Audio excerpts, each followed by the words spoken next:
Alex, Nigg, what are crazy ideas? What's their value for the industry?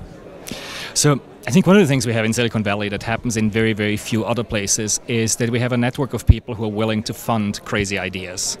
And by crazy ideas, I mean something that's either completely out there or something that just has a very small market to start with. So let's remember, for instance, that many of the things that today are big successes, like Uber or Airbnb, started as things that were really crazy at the beginning. Airbnb was the idea of putting an air mattress in your living room and hosting a person there, which is a tiny market. Like, it's a market that's maybe worth $20 million. Like, how can you raise money for something that's worth $20 million?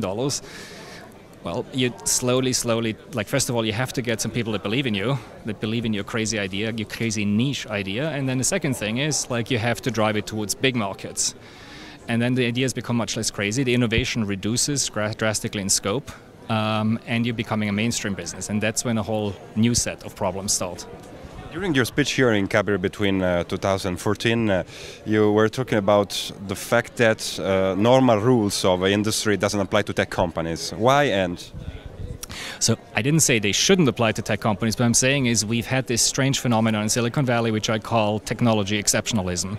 And it's like, what it really is a sense that because businesses that are driven by technology are different, like they're not subject to the same rules as everyone else. And by rules, I mean laws. So what Airbnb and Uber, as two examples, have been doing is plainly illegal in many jurisdictions. And they got away with it because what they were doing was so different, or they could focus on the technology component, that it just happened. And it was sort of the local authorities closed an eye and like let them get away with it.